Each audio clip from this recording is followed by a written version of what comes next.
So Ellie asked me to look at how we measure exemplary practice. And I think that's slightly different from well-being, so I'm focusing perhaps on the nursing practice here. So I thought I had to define it before we could actually measure it, and these were the definitions I came up with. And I think if you look at those definitions, I think they really sort of highlight perhaps what exemplary practice is. What I'd say to you, though, is what does exemplary practice mean to you? You're making me a bit nervous, Roland, down there. I'm on my knees in front of you. Thank you. And I think if I had to say to myself what I thought exemplary practice was in relation to leg ulcer management, my views have definitely changed. I think perhaps before I was a trustee of the foundation, I would have looked at leg ulcer care and leg ulcer service that I delivered as a tissue viability nurse. I probably would have got out the Royal College of Nursing or the SIGN guidelines, looked to see what was in those, and then I'd have perhaps compared to see if I met what was in those guidelines. And that would have been perhaps how I would have measured exemplary practice. But one of the things that Ellie did to us as trustee, she said, right, you know, we really need to be active. We need to be part of the whole ethos of the leg clubs. So we were all allocated leg clubs to link with. And I had the very, very fortunate experience of having all the leg clubs in Wales, in Powys, apart from Roland in Llandeloes. So that meant that I then came from perhaps my theoretical perspective into the leg clubs. And I know they're here from Newtown, Welshpool, Llansanfraid and Brecon, and they really have changed my views about what exemplary practice is. Because I've been to those leg clubs, and I think since I've been in those leg clubs, my judgment of exemplary practice has definitely changed. So I need to thank you very much for that. It has. But let's get back to the point for me. And I was very pleased, David, to see the new document, the C's, the 6 C's. And I think that really perhaps is going to give us a national perspective and a national direction, which I think we have needed very much within nursing practice. So I really do welcome that document. But it was quite interesting to see the terms that you used in your 6 C's being echoed throughout the presentations already this morning. So I think we were in tune there. But the first time I could find really the national agenda relating to exemplary practice, and from that I mean from the patient's perspective, was going back to 2001 in the Kennedy report. And that was where really patients' views seemed to start hitting the national agenda in a really big way. And to me that is a real big driver to take forward what we are going to do. I don't know if you're aware, but there are NHS surveys, or we're already out there asking people what they think of their care. So from a national agenda, that's already happening, and I urge you to go and have a look at these surveys to see what people are already saying about practice and about nursing care within the UK. So when I was thinking about how do we measure practice, I thought we have to look at it from the right perspective, and that is from the patient perspective. And I was sat there, David, after your talk, thinking, I think I've got the word patient on every single slide. And I thought, oh no, perhaps I should not, but there we are. And when you think about the patient journey, from when we're born to when we die, we're always involved in healthcare and healthcare personnel. From all the time, through all the duration of our life, that experience involves healthcare settings, healthcare systems. The leg club being one of them. So if the patient's journey perhaps doesn't always start when you're older and the disease hits you, it's there from the very beginning of our life. So that journey is one that we've been on for a very, very long time. When I looked at the patient's journey, I looked at the literature relating to the patient's journey, what I suddenly realised is it wasn't about me and what I did as a clinician. It's about the whole system. And the whole system incorporates a lot more than the individual person. So I can strive for exemplary practice from my own perspective, but that's far too narrow a perspective to take. It's got to be a lot wider than that. But what I did do when I was reading about patient journeys, it really opened my eyes to the perspective that you get when you look at someone who's on the other side of the fence to us. And you hear that when you speak to colleagues who've been ill and have been poorly and have been on the other side, and they say it's a completely different experience to what we have as a healthcare personnel. So we need to really go and look at that perspective. But by doing that, there's opportunities that are there for us then to improve our care and the care we give, and to strive for exemplary practice. We really can find that information out by going and tapping into that unique experience, which is what I'm going to focus on this talk. The last bullet point there was really to remind me. I've worked in acute trusts when we've had the expert patient on our panel. And we think, oh, we've ticked the box. We're gaining the patient experience. But I think sometimes that's tokenism, and we're not truly listening just by having someone that we can tick the box to say they're part of our practice. And I think we need to bear that in mind. When we look at the patient journey, it is the whole system. And this was a really good example that I found in the literature. And there was great frustration, and I'll come back to this later on, because people want a diagnosis, they know what's wrong with them, so it can be fixed. And this patient was talking about the fact they didn't have the diagnosis. But when people went back and looked at that patient journey, that patient experience, it wasn't the fault of the clinician. It wasn't the fault of the decision-making process. It wasn't the fact that the labs weren't working optimally. It was to do with the way the patients were transported to the hospital to get the diagnostic test, to then get that to the relevant healthcare personnel who could make the decision, could make the diagnosis. So sometimes it's not about the interface between you and the person you're with, it's the infrastructure that's the problem. So the journey is not just about our interaction, we need to look at the whole system to find out where the problems are in that system and the problems are in the patient's journey. Areas that come across in the literature as being problematic all the time are the transfer of care between primary and secondary care. When we're transferring care across, then the lack of continuity causes great problems in the patient journey. So I think that's something we need to bear in mind on that. It's also how we prioritise care, because what might be a priority for us, achieving our redopplering targets, quite often isn't a priority for the patient. So we need to make sure that the priorities of care are marrying and are working together, and we've not got different agendas there. And sometimes, like I've just identified there with those cogs in the wheel, it's looking beyond what we do as individuals. But sometimes we're so busy fighting fires, and my heart felt for you, Morag, when you were saying the struggles that you've had and how you've hung in there and got to where you want to be. Because sometimes we're so busy fighting the fires that we don't stand back to see where the problems are. And I think that's what we can do through examining the patient journey. When I looked at how we did that, there are various models, and you can see here various processes we can follow. And we could go through all of these, and if we go through them individually, we can hopefully capture the data that reflects the whole of the patient's journey.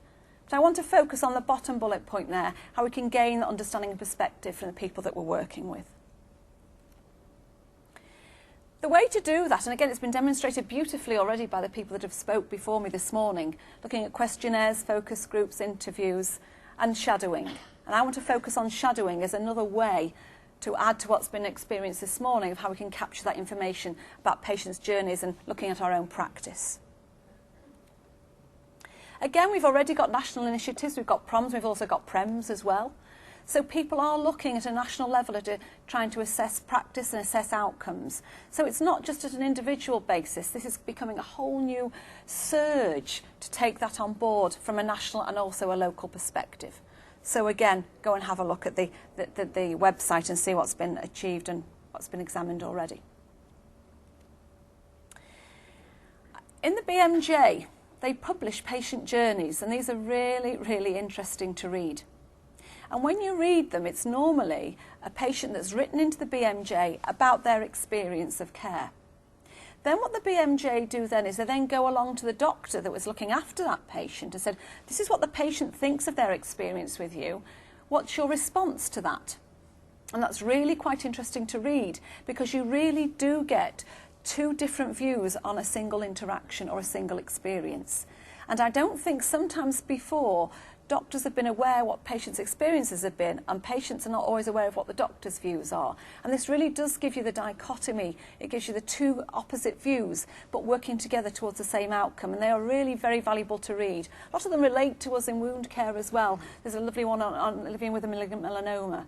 So I really would urge you to go and have a look at these articles, because the good thing at the end of it is they say, well, this is what happened to the patient, or from their perspective, this is the doctor's perspective. How can we then resolve this, and also how can we move forward? So then they give a list of resources, actions, things to do in the future, so that we can make the patient experience a lot better from both perspectives. So it's a really valuable learning tool, but comes out with a really good positive move forward, and these patient journeys are very valuable.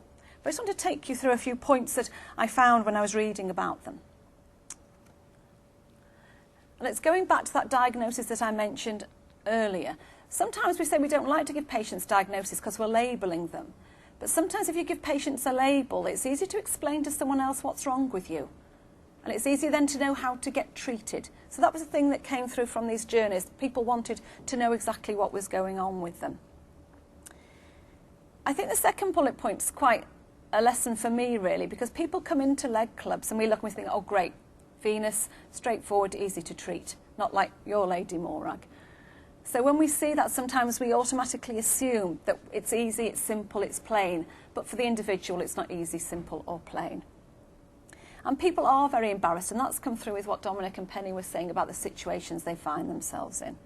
And also the bottom point through those patient journeys is when the medics missed the point or didn't get it right, and that was a big lesson for people because they presumed they had.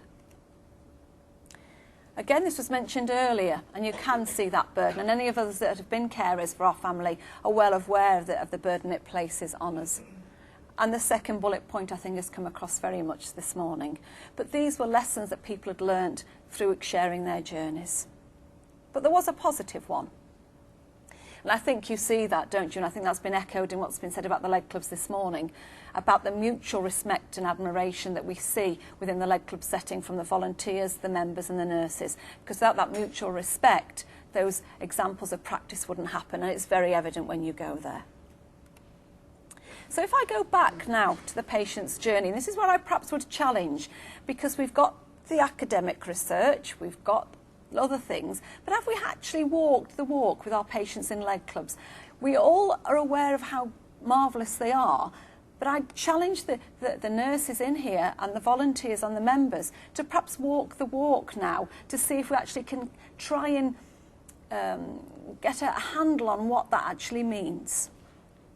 So in the literature, it talks about shadowing to go on this patient journey. And you can see there the things that you can find out about going through the patient journey, about getting the perceptions of the service. And you can do this alongside the questionnaires, the focus groups. It's not an individual thing, but it's something perhaps so far we haven't followed that whole journey through. We've perhaps only looked at points in time on that. And it's also a very good training and development tool, because when you walk the walk with someone, you perhaps gain a better understanding of what it's about. These are the things that we could look at, and we had this discussion in the Leg Ulcer Forum last night about appointment times and how does that fit within the leg club concept, and it doesn't really, does it? But these are things that we could look at perhaps and look at how we deal with these issues when we're looking at the patient's journey, things we can need to perhaps investigate a little bit further. I think the third bullet point is really important, because the way people respond, and your practice nurse was a marvellous example, more like there was just no response, was there? But seeing how people respond to people in leg clubs, and as you said, you were more relaxed, perhaps if we did that patient journey, we would see that. You know it intuitively, but perhaps we would be able to examine that more thoroughly if we did so. And the ambience of the environment, well, that's just marvellous, isn't it, when you go into a leg club? As you say, you're more relaxed. It's a marvellous thing to experience, no matter what your role there.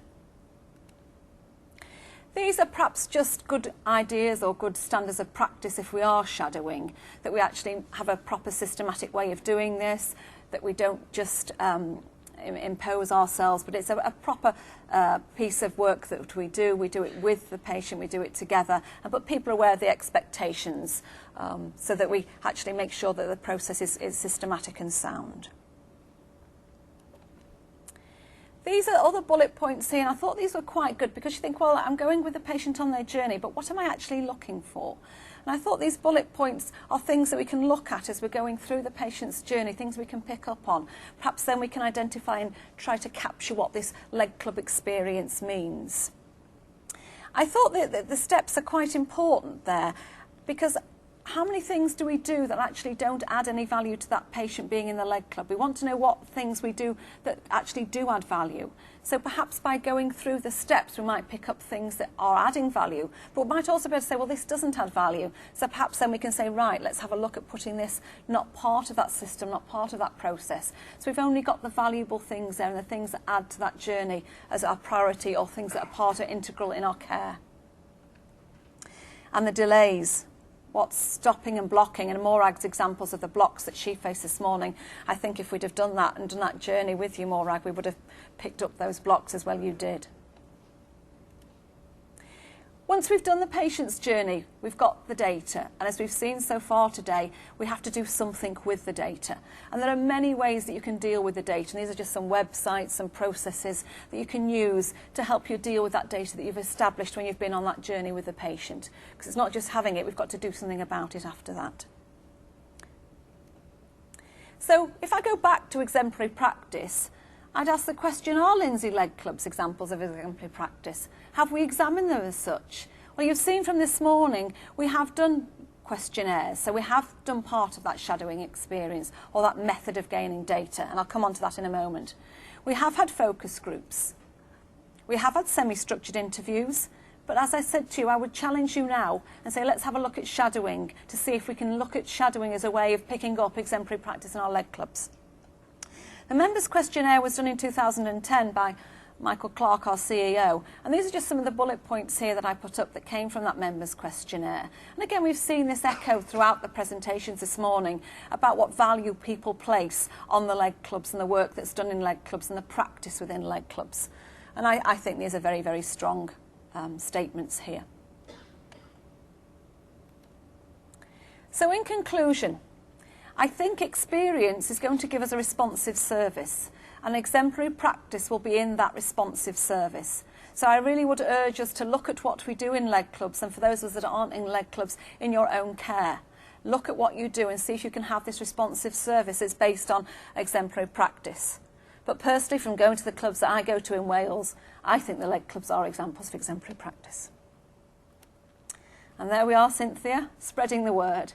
We've got exemplary practice in leg clubs. Let's make sure everybody else knows about it, because it shouldn't just be the people who are lucky enough to live in the areas of leg clubs. This should be spread a lot wider, and it should be open to all patients so they can have that experience as well. Thank you very much.